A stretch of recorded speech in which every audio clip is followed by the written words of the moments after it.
Good morning friends, welcome back to my YouTube channel Ravi AG and sciences. Friends, आज के इस video lecture में हम कवर करने वाले हैं माइटोकॉन्ड्रिया के केमिकल कंपोजिशन और इसके फंक्शन को। फ्रेंड्स, जैसा कि कल के वीडियो लेक्चर में हम माइटोकॉन्ड्रिया को ही कवर कर रहे थे और माइटोकॉन्ड्रिया से रिलेटेड 3 टॉपिक को हमने कल कवर किया था। माइटोकॉन्ड्रिया के हमने इन्वेंशन को जाना था, माइटोकॉन्ड्रिया होती क्या है, ठीक है, इसके हमने शेप एंड साइज को कवर किया था और साथ ही साथ इसके अल्ट्रा स्ट्रक्चर को भी हमने वीडियो लेक्चर में कवर किया था। फ्रेंड्स, 2 टॉपिक जो कल रह गए थे किसी कारणवश, ठीक है, चूँकि वीडियो लेक्चर काफ़ी लंबा हो जाता है, इसलिए इस बात को ध्यान में रखते हुए हमने कल 2 टॉपिक्स को नहीं कवर किया था। उन्हीं दोनों टॉपिक्स को आज इस वीडियो लेक्चर में कवर करने वाले हैं। तो आज की वीडियो लेक्चर बहुत ही छोटी होगी, ठीक है, और वो 2 जो टॉपिक हैं वो हैं हमारे केमिकल कंपोजिशन ऑफ माइटोकॉन्ड्रिया और इसका फंक्शन, ठीक है। तो शॉर्ट में ही कवर करेंगे, अभी डिटेल स्टडी नहीं चल रही है, अभी केवल हम ऑर्गेनाइड्स को सेल सीरीज के अंतर्गत विभिन्न प्रकार के कोशिकांगों को केवल हम रफली उनको स्टडी करते चले जा रहे हैं, ठीक है। और जब हम इसको डिटेल में तब पढ़ेंगे जब इन ऑर्गेनाइड्स के जो फंक्शंस होते हैं, अर्थात ये जिसके लिए बने होते हैं, जो इनका मेन फंक्शन है, उसको हम फिजियोलॉजी के अंतर्गत जब हम जैविकी पढ़ेंगे, ठीक है, तो फिजियोलॉजी जब पढ़ेंगे तो फिजियोलॉजी के अंतर्गत हम कार्यकी, तो फिजियोलॉजी के अंतर्गत हम इनको जब डिटेल स्टडी करेंगे, जैसे हमने अभी जस्ट पढ़ा था क्लोरोप्लास्ट को। क्लोरोप्लास्ट रिस्पॉन्सिबल होता है आपका फोटोसिंथेसिस को, तो फोटोसिंथेसिस एक वाइटल एक्टिविटीज़ है, उसको जब डिटेल स्टडी करेंगे तो वहाँ पर इसकी क्या उपयोगिता होती है उसको जानेंगे, ठीक है। माइटोकॉन्ड्रिया पढ़ रहे हैं तो माइटोकॉन्ड्रिया का जो मेजर फंक्शन होता है वो है आपका रेस्पिरेशन, ठीक है। रेस्पिरेशन को जो हम फिजियोलॉजी में पढ़ेंगे, जब कार्यकी में पढ़ेंगे तो वहाँ पर इसको हम डिटेल पढ़ेंगे, ठीक है, डिटेल में जानेंगे, ठीक है, कि इसका फंक्शन किस तरीके से कैसे क्या होता है, ठीक है। तो अभी हम केवल इसको रफली स्टडी कर रहे हैं ताकि उस टाइम जब हम उसको फिजियोलॉजी में पढ़ने लगें तो इन सब चीज़ों के बारे में जो बेसिक चीज़ें हैं, बेसिक चीज़ों के बारे में हमको पहले से ही जानकारी रहे, ठीक है। तो माइटोकॉन्ड्रिया की शुरुआत करते हैं। माइटोकॉन्ड्रिया की हम समझेंगे सबसे पहले इसके केमिकल कंपोजिशन को, ठीक है, रासायनिक संयोजन को। तो रासायनिक संयोजन में बहुत सी चीज़ें इसमें हम नहीं कवर करने वाले हैं। रासायनिक संयोजन में 4 से 5 चीज़ें हैं जो इसमें पाई जाती हैं, ठीक है। सब जैसे आपका प्रोटीन हो गया, इसमें फास्फोलिपिड की मात्रा, न्यूक्लिक एसिड में आपका आरएनए और डीएनए की मात्रा, ठीक है, राइबोसोम की मात्रा पाई जाती है, इंक्लूजन होते हैं, ये सब चीज़ें होती हैं। लेकिन यहाँ पर जो आप देख रहे हैं, ठीक है, इसमें केवल 4 ही प्रकार के मॉलिक्यूल को, 4 ही प्रकार के कंपोनेंट को जो है मेंशन किया गया है। फर्स्ट है प्रोटीन। प्रोटीन की जो मात्रा इसमें दिखाई गई है वो है 65 to 70%, 65 से 70% प्रोटीन की मात्रा को मेंशन किया गया है। दूसरा प्रकार, नेक्स्ट अगला जो हमारा जो कंपोनेंट है वो है आपका फॉस्फोलिपिड। फॉस्फोलिपिड की जो मात्रा है 25% to 30%, यानी 25 to 30%, 25 से लेकर 30% इसकी मात्रा को मेंशन किया गया है। नेक्स्ट अगला जो हमारा जो कंपोनेंट है वो है आरएनए। आरएनए एक प्रकार का न्यूक्लिक एसिड है, ठीक है, याद रखिएगा, 0.5%, ठीक है। इसको हम डिटेल में आगे वीडियो लेक्चर में कवर करेंगे। जब जेनेटिक्स टॉपिक को कवर करेंगे तो उसमें हम हेरिडिटरी मटेरियल में डीएनए को और साथ ही साथ उसी में हम आरएनए को भी कवर कर लेंगे। और नेक्स्ट है हमारा जो अगला कंपोनेंट है वो है डीएनए, ठीक है। डीएनए की मात्रा जो होती है, ट्रेस होती है, बहुत ही अल्प मात्रा में पाया जाता है।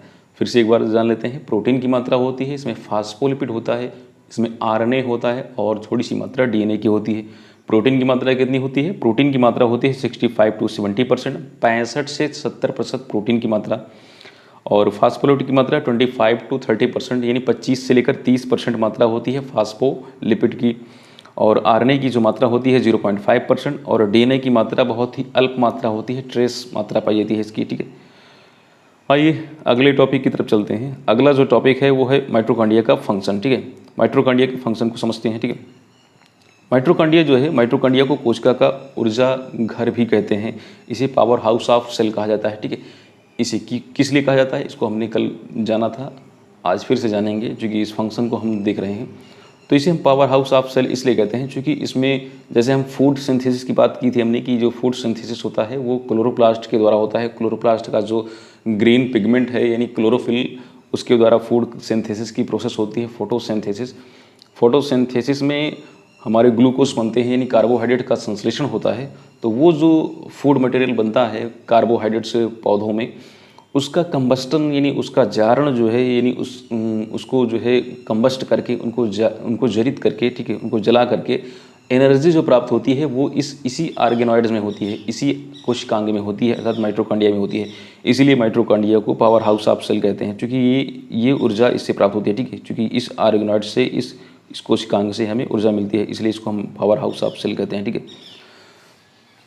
माइटोकॉन्ड्रिया को कोशिका का ऊर्जा घर यानी पावर हाउस ऑफ सेल कहते हैं। इसमें ऑक्सी शोषण, अब रेस्पिरेशन दो प्रकार का होता है, शोषण दो प्रकार के। अगर प्रेजेंस ऑफ O2 है यानी ऑक्सीजन की उपस्थिति में है तो उसको ऑक्सी शोषण कहेंगे। अगर एब्सेंस ऑफ O2 है तो उसे कहेंगे अनऑक्सी शोषण। तो इसमें जो है ऑक्सी शोषण का जो पार्ट है वही कंप्लीट होता है। अनऑक्सी शोषण जो एनएरोबिक रेस्पिरेशन होता है, एनएरोबिक रेस्पिरेशन साइटोप्लाज्म में होता है, वो माइटोकॉन्ड्रिया में कंप्लीट नहीं होता है, ठीक है। तो याद रखिएगा, एरोबिक रेस्पिरेशन ही इसमें परफॉर्म होगा, वही कंप्लीट होगा। एनएरोबिक रेस्पिरेशन जो है टोटली जो है वो जो है आपका साइटोप्लाज्म में परफॉर्म होता है, साइटोप्लाज्म में देखने को मिलता है, ठीक है। इसमें ऑक्सी शोषण की क्रिया का मुख्य भाग घटित होता है, और मुख्य भाग का मतलब ये है इसमें क्रेब्स साइकिल और ETS यानी इलेक्ट्रॉन ट्रांसपोर्ट सिस्टम कंप्लीट होता है। इस क्रिया में क्या होता है, इस क्रिया में जो है कार्बोहाइड्रेट की ऑक्सीकरण यानी जो हमारा जो ग्लूकोज बना है फोटोसिंथेसिस प्रोसेस में, उसका ऑक्सीडेशन होता है। ऑक्सीकरण की क्रिया में एडेनोसिन डाइफॉस्फेट यानी ADP, एडेनोसिन ट्राइफॉस्फेट नामक उच्च ऊर्जा, ठीक है, हाई एनर्जी वाले यौगिक का निर्माण करते हैं, ठीक है। तो मेजर जो फंक्शन जो होता है कि जो ग्लूकोज है, ठीक है, ग्लूकोज को कंबस्ट करें, ADP को कन्वर्ट करें ATP में, एडेनोसिन डाइफॉस्फेट को एडेनोसिन ट्राइफॉस्फेट में कन्वर्ट करना। बस एकदम हम बात करें कोर गोल की, यानी जो कोर हमारा ऑब्जेक्ट होता है यही होता है कि जो कार्बोहाइड्रेट्स है, कार्बोहाइड्रेट्स को कंबस्ट करें, ठीक है, और एडेनोसिन डाइफॉस्फेट को एडेनोसिन ट्राइफॉस्फेट में कन्वर्ट करें। बस यही इसका मेजर जो है गोल है, ठीक है। ATP नामक हाई एनर्जी वाले जो है यौगिक का निर्माण करना, ठीक है, होता है इनका।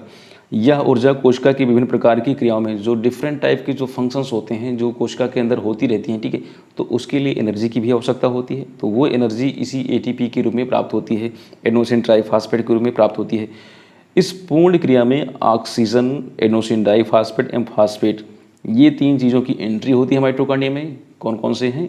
Oxygen, adenosine diphosphate, M phosphate, ये माइटोकॉन्ड्रिया में एंट्री करते हैं, और वहाँ से ये अर्थात इनका इनपुट होता है, और आउटपुट क्या मिलता है? आउटपुट के रूप में जो है एडेनोसिन ट्राइफॉस्फेट और वाटर और कार्बन डाइऑक्साइड, ठीक है। रेस्पिरेशन में चाहे प्लांट हो, एनिमल हो, सभी में जो आउटपुट के रूप में जो ऑक्सीजन जो है आपका CO2 प्राप्त होता है, अर्थात कार्बन डाइऑक्साइड मिलता है।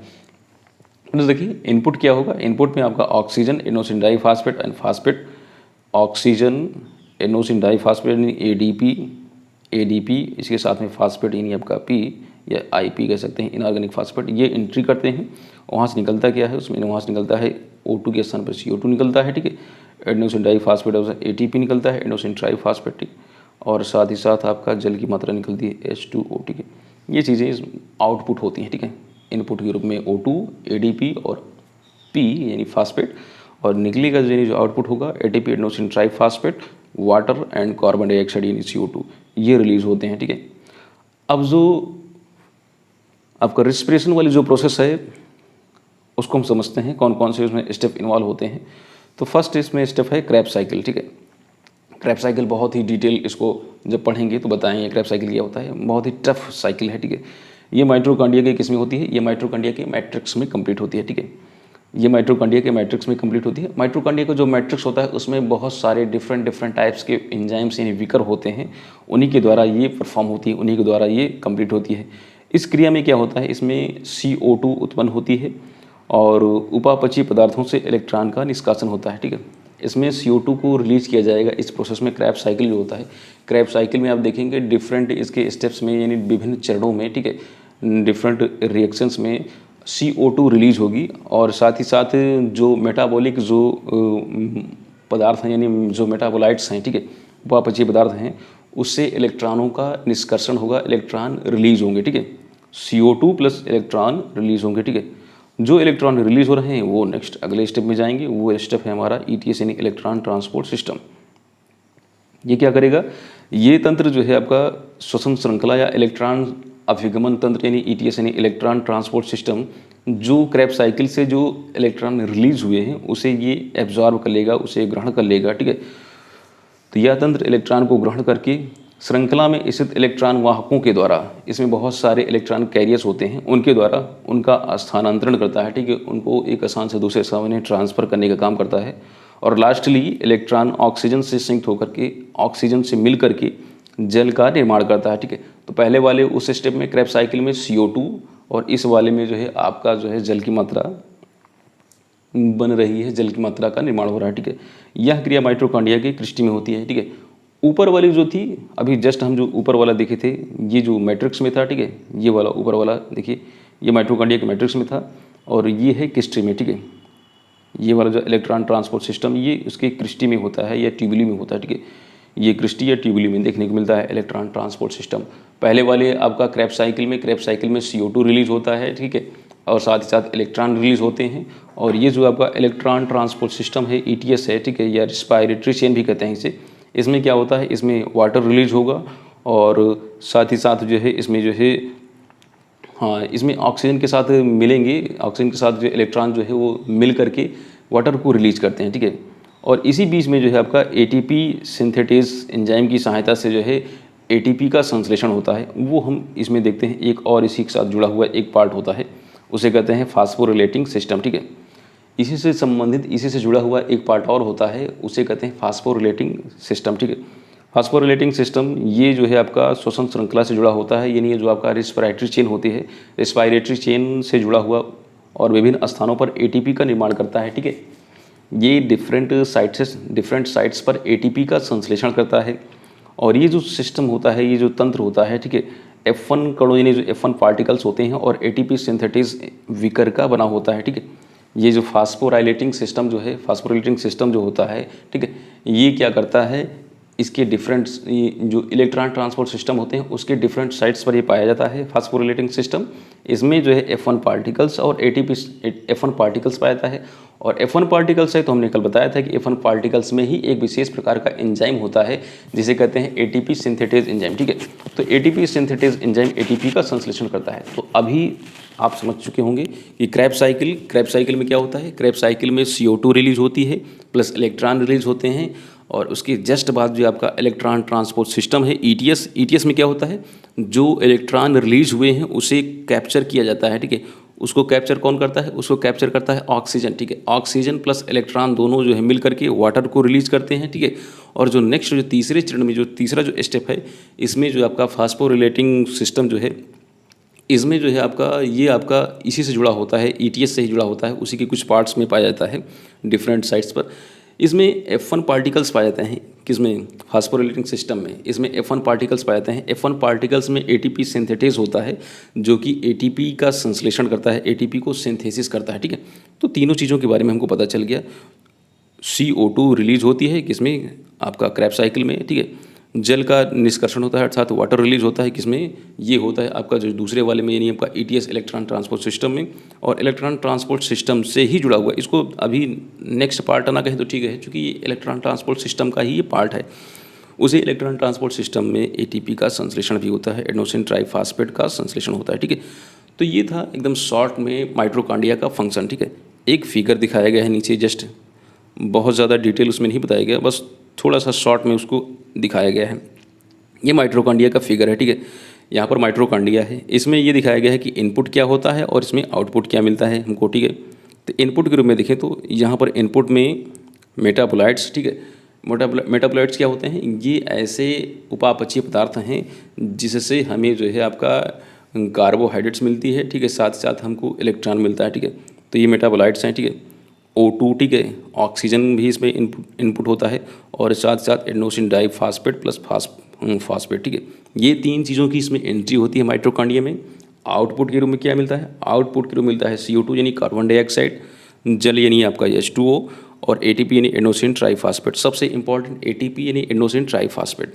एडेनोसिन ट्राइफॉस्फेट का क्या किया जाता है, आइए देखते हैं। एडेनोसिन ट्राइफॉस्फेट को आप देखें इधर, एक मिनट, ये एडेनोसिन ट्राइफॉस्फेट आ रही किसमें, बायोसिंथेसिस में, ठीक है, जैव संश्लेषण में। जैव संश्लेषण का मतलब नहीं, जो ऑर्गेनिज्म होते हैं, जो जीव होते हैं, जीवों में कुछ बायोकेमिकल रिएक्शन चलती रहती हैं, कुछ जैव रासायनिक क्रियाएं परफॉर्म होती रहती हैं, उसको कंप्लीट करने के लिए ATP की आवश्यकता होती है।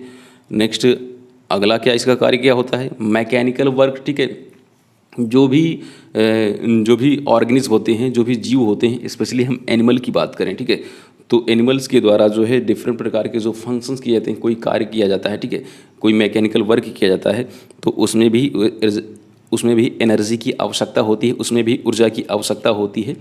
तो वो ऊर्जा भी हमें एटीपी के द्वारा ही मिलती है, एडेनोसिन ट्राइफॉस्फेट के द्वारा ही मिलती है। एटीपी को एनर्जी कॉइन कहा जाता है, इसे ऊर्जा का सिक्का कहा जाता है, ठीक है, जो कि एनर्जी इसी के रूप में प्राप्त होती है, ठीक है। और नेक्स्ट अगला जो इसका क्या है, ट्रांसपोर्ट, ठीक है, ऑस्मोटिक वर्क। नेक्स्ट अगला जो इसका फंक्शन है वो है ट्रांसपोर्ट। तो सेल के अंदर, कोशिका के अंदर एक पदार्थ का एक स्थान से दूसरे स्थान पर स्थानांतरण होता है, ट्रांसपोर्टेशन होता है। तो इसमें भी एनर्जी की आवश्यकता होती है ट्रांसपोर्टेशन में, ठीक है, तो वहाँ पर भी एनर्जी लगती है, ठीक है। तो ये थी कुछ बेसिक चीज़ें, हमने इसमें जाना इनपुट और आउटपुट को, और आउटपुट में जो एटीपी मिलता है, एटीपी का किन किन रूपों में उपयोग किया जाता है, किन किन रूपों में इसको यूज किया जाता है। तो बस आज की वीडियो लेक्चर में बस इतना ही। नए वीडियो के साथ जल्द ही मुलाकात होती है, तब तक के लिए जय हिंद।